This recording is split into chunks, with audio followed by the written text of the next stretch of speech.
The Feldweg. It runs from the court garden gate to Anried. The old leading trees from the castle garden gaze after it over the wall, whether it shines brightly between the growing crops and awakening meadows at Easter time, or disappears under snowdrifts behind the next hill at Christmas time. From the field cross, it bends towards the forest. Onward past its edge, it greets a tall oak under which a roughly hewn bench stands. Occasionally there lay on the bench some writings or other of the great thinkers which a young awkwardness attempted to decipher. Whether the riddles pressed upon each other and no way was in sight, the field path helped, for it quietly guarded a foot on the turning path through the expanse of the barren land. Time and again, thinking follows in the same writings or goes by its own attempt on the trail where the field path passes through the field. The field path remains as close to the step of the thinker as to that of the farmer who walks to his mowing in the early morning. As the years pass, the oak in its path more often carries one of the reminiscence of early play and first choices. Occasionally, when an oak fell under the blow of a wood axe in the middle of the forest, father, crossing through woodland and over sunny clearings, was seeking the cord allotted him for his workshop.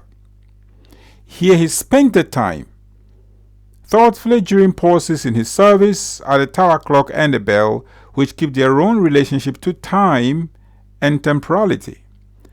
From the oak's back, however, the boys cut out their ships, which, equipped with rudder and tiller, floated in the Merton Brook or in the school well.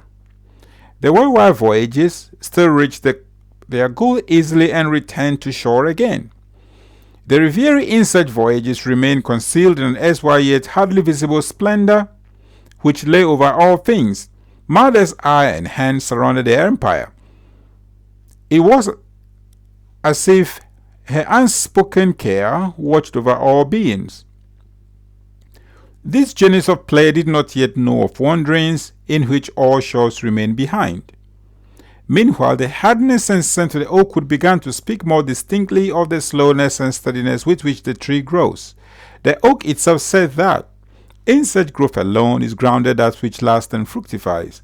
Growing means to open oneself to the expanse of the heavens as one takes root in the darkness of the earth. That everything genuine thrives only when man is both in right measure, ready for the claim of the highest heavens, and elevated in the protection of the barren earth. Again and again, the oak says it to the field path passing securely by. Whatever has his been coming to presence around the field path, it gathers, and to each who walks on it, it bears what it hears. The same fields and meadow slopes follow the field path each season with a constantly changing nearness. Whether the mountains of the Alps above the forest sink away into the evening twilight, whether the mountains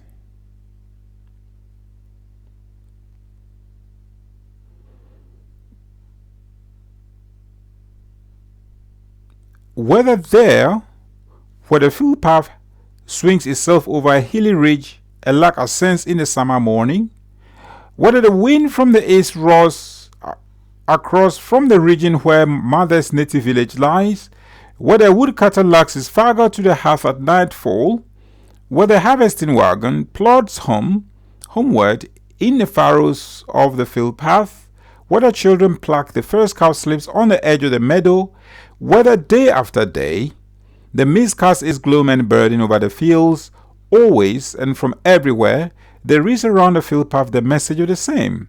The simple preserves the riddle of the abiding and the great. Spontaneously, it takes abode in men, yet needs a long time for growth. In the unpretentiousness of the ever same, it conceals its blessing. The expanse of all grown things, which dwell around the field path, bestows the world. It is only in the outspoken of their language that, as the old master of letter and life Eckhart says, God is God. But the message of the field path speaks only as long as there are human beings who, born in its air, are able to hear it. They are hearers of their origin, but not servants of machination. Man in vain attempts to bring the globe in order through his plans whenever he is not in harmony with the message of the field path. The danger threatens that men of today remain hard of hearing to its language. They have ears only for the noise of the media, which they take to be almost the voice of God. So man becomes fragmented and pathless. To the fragmented, the simple seems monotonous. The monotonous becomes wearisome. Those who are weary find only uniformity. The simple has fled. Its quiet power is exhausted. Indeed, the number of those who still recognize the simple as their quiet possession is quickly diminishing. But a few will everywhere be the abiding. From the gentle might of the field path, they will someday be able to outlast the gigantic power of the atomic energy which human calculation has artifacted for itself and made into a fetter of its own doing. The message of the field path awakens a spirit which loves the open air and, at a favorable place, leaps over even heaviness into an ultimate serenity. This protects against the nuisance of mere toil, which promotes only futility when pursued for itself. In the seasonally changing air of the field path, the knowing serenity, whose expression often seems melancholy, thrives. This serene knowing is a quinziga. Nobody gains it who does not have it. Those who have it from the field path. On its trail, the storm of winter and the day of harvest encounter each other. The agile thrill of springtime and the calm demise of fall meet each other. The play of youth and the wisdom of the aged behold each other. But in one single harmony, whose echo the field path carries with it silently to and fro, everything is made serene. The knowing serenity is a gate to the eternal.